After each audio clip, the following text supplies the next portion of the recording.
How's it going, everybody? This is Blister from Less Than Epic. Today I wanted to talk to you guys about something that I've seen a lot of posts on the forums and a lot of messages about, and that is the issue of dual specialization in Classic WoW. A lot of people, especially people who plan on maining healers, have been worried about the issue of there not being a dual specialization and it costing so much to continuously swap back and forth between specs. Because if you're gonna dump 31 to 35, even upwards closer to 40 talent points of only 51 talent points into your healing tree, then you're not gonna have a lot of the DPS talents that are really gonna help you out when you're trying to do solo content throughout the world, or when you even just, want to tank or you want to DPS a dungeon. Well, today I want to talk about that a little bit, because even if you do end up maining a healer, unless you're on the cutting edge guilds, a lot of the actual healing specs don't require you to go all the way down through 31 full points into that talent tree. A lot of times you can get away with 20, 21 really talent points in that talent tree. Unless you plan on being in a hardcore raiding guild, the only time you're really going to need to put 31 points into a talent tree is when you're really starting off a raid and you really need that extra 10% overall healing, or just that extra healing that you're going to get from the talent points that you're missing out because you want to put them into a DPS or tank spec. So let's just talk about this for a little bit, because I feel like it's something people overlook, and the way that the talent system was built back in the day allows you to have these hybrid specs, which you can be good for healing in a 40-man raid once you have decent gear, and you can also have decent gear and go out and do other things out in the world other than healing. So let's start off with the Druid. There's a lot of people that I've been seeing saying that they're going to end up going 30 into Feral and 21 into Resto, and they're going to be maining healing in their 40-man raids, but they want to tank or they want to DPS in cat form outside of those raid encounters, excuse me. So the reason why they're only going 21 points into Resto is because Swiftmen really is not that good of a spell, and that's what you get when you finish your talent tree. The 21 points allow you to pick up Nature's Swiftness, which is a huge benefit. It's just an instant cast ability. You use it, your next ability is instant cast. It's a great ability, but beyond that, you're going to lose pretty much just extra healing. You're not going to get Gift of Nature, which is just when you put 5 out of 5 into it, is a 10% bonus to healing. And you're going to see this be the same case with a lot of other specs. The only other thing really to mention that you're going to lose out on is improved regrowth, but a lot of people don't even use regrowth because of the mana cost for it. It's not that good of a heal, and the hot is questionable at best. So a lot of people really won't use regrowth all that much, so it's really not that much that you're missing out on. You're still getting your Nature Swiftness, which is the biggest part of the Resto Druid's toolkit. For Feral, you're going to be able to put 30 points into Feral, so if you want to tank or you want to DPS, you can put those 30 points in where they need to go. The only thing you're not going to get is Leader of the Pack, which is just a 3% crit for you and your entire party. So it's really not that big of a deal. So next up, let's talk about the Paladins. Now the Paladins are a little bit different than the Druids. They don't have as much flexibility, but they make up for it in talents that they can pick up in the Holy Tree. Most Paladins, when they want to go a hybrid build and they're still going to be maining a healer in raids, they're still going to end up putting up 31 points into the Holy Tree, so that way they can get Holy Shock. Holy Shock, though, isn't all that bad because you can use it for DPSing and for healing. And we're not really worried about the top talent in the Ret tree because it's just Repentance, so it's really, in a PvE situation, it's really pointless. But we're still going to have access to Seal of Command, and we're going to be able to put 5 points into Conviction. We're also going to have some cool stuff from the Holy Tree, which is actually going to help us with our DPS. I already mentioned Holy Shock, but we're also going to be getting Holy Power.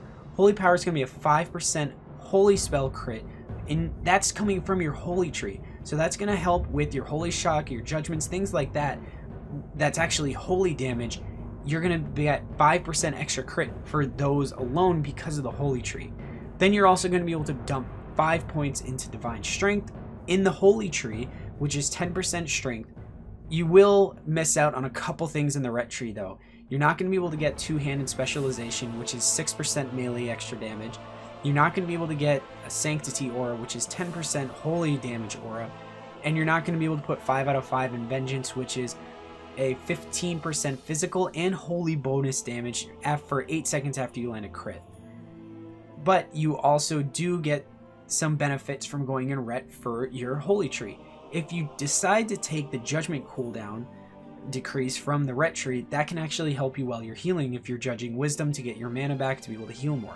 So there are benefits for going holy and ret, and this kind of build a lot of people will do, so that way they're still viable out in the world. Next is the priest, and the priest is a unique one because you can either put 21 into holy or 20 into holy and 30 or 31 into shadow. And I've seen people argue about this back and forth on Reddit and on posts on forums and whatnot. And the reason why a lot of people say to put 21 into holy so that way you get Spirit of Redemption. Now, if you're relying on Spirit of Redemption, then you could be making the argument that you're doing it wrong. In Spirit of Redemption, while it is a really good talent, it isn't something that you should be needing unless you're progressing in a raid. If you're farming it, you shouldn't be dying at all, so that's a wasted talent point, right? So why not spend that extra talent point into shadow so that way you can actually get shadow form? So that's the argument there between the 20 or the 21 and 30 and 31 in shadow and holy.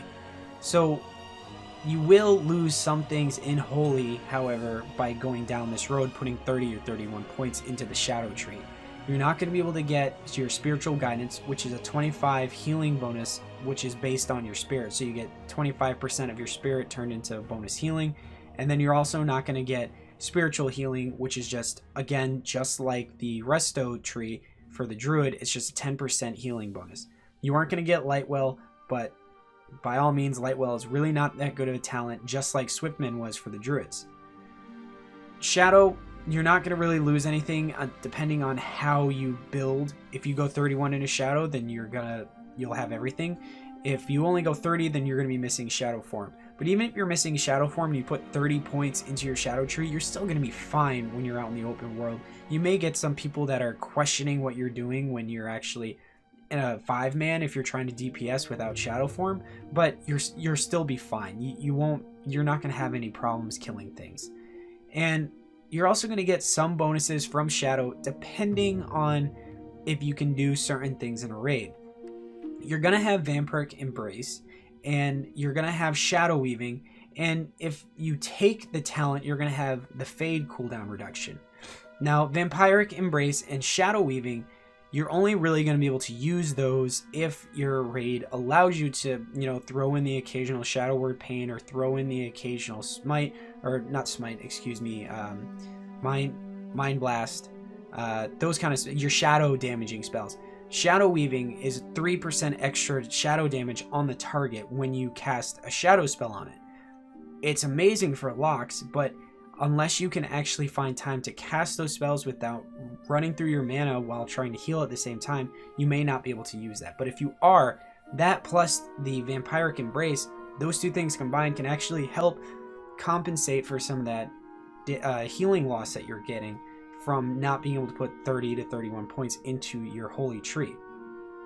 Now, all that being said, you're not going to get a whole lot of healing out of Vampiric Embrace because you're going to be wearing all your healing gear, but still worth mentioning, right? So let's move on to the last one. The last one is the Shaman. Now, the Shaman is very similar to the Druid. You're going to end up putting 21 points into Resto, and then the last 30 are going to go right into Elemental. The 21 points into Resto is so that way you can get the same talent that the Druids have access to, Nature Swiftness, so that way you can have those instant cast spells. You are going to lose actually some pretty important Resto bonuses, but being able to DPS and DPS in the open world or in 5-mans for a Shaman is pretty important, and having these couple of losses is going to make up for it, especially once you get gear and you don't need these. So you're going to lose Mana Tide Totem, which is your AoE mana regen cooldown, which is a great spell. But if you don't need the mana throughout the fight, then it's, again, just like Spirit of Redemption. It's a wasted talent point. So you're going to be losing that, but depending on where you are, that could be fine. You're going to be losing Purification, which is the 10% healing increase that at some point in some talent tree, everybody that can heal gets. You're also going to be losing the Healing Way talent, which is pretty much just a stacking healing wave heal increase. So you're going to be losing that, which is kind of big too. But I mean, most of the time you got to think, are you really going to be casting Healing Wave over and over and over again? Maybe, but not always. So it could actually be this talent, the Healing Way, could be something that isn't that big of a loss compared to, you know, Mana Tide Totem. When it comes to Elemental, the only thing you're not going to be able to get is Elemental Mastery, which is just a cooldown for 100% crit chance and 100% mana reduction for one spell. But we do have one bonus from the Elemental tree that will actually benefit us in Resto for raiding if we decide to take the talent, and that's Elemental Warding, which when you put 3 full points in it, it's a 12% damage reduction for Frost, Fire, and Nature damage. So that will be a benefit to you if you're raiding for those AoE spells and everything like that. And that wraps up all the healers. So what I really wanted to get at with this video is that aside from the very last talent in those talent trees, which in some cases aren't very good, in other cases are required, in other cases are very nice but you don't need them. Other than those, you're just pretty much losing out on a 10% healing increase. If you're healing at 90% of what the person next to you can do in the same gear, sure, somebody, if they're elite, they're going to go and say, what the hell is wrong with you? Why are you healing 10% less than the person next to you when you're both wearing full tier 2 with the same trinket, same weapons, same everything? It's really not that big of a deal. Casual guilds really are not going to care. You're going to have more enjoyment of the game. You're not going to have to go out and spend 50 gold every other day just so that way you can respec from your grinding spec to your healing spec, or from your tank spec to your healing spec, however you want to look at it. You're not going to have to worry about that. If you go down something like this, I'm not saying these are the only ways to do things. These are just the ways that I've seen online, that I've gone and looked at the talents and I've looked at myself to say, hey, this would actually work. This is semi-viable. If you're in a casual raiding guild, by all means, I wouldn't hesitate to use any one of these specs if I was running one of these classes. It would make my enjoyment of the game much better. It would make raiding still viable. People aren't going to say, no, you can't come if you're in a casual guild. But if you are in a hardcore raiding guild, these probably aren't the specs for you. You're probably going to want to dump that full 31 points into your talent tree, your 31, 35, 37, whatever it may be, in your healing tree. But I just want to put this out there for you guys because I've seen a lot of people concerned about it. It's really not that big of a deal if you ask me. A lot of people are thinking about it way too much. So, but that's all I got pretty much for this video. I do want to remind all you guys though that we did get into the classic WoW beta and we are streaming it almost every night over on Twitch and YouTube. So make sure you check that out.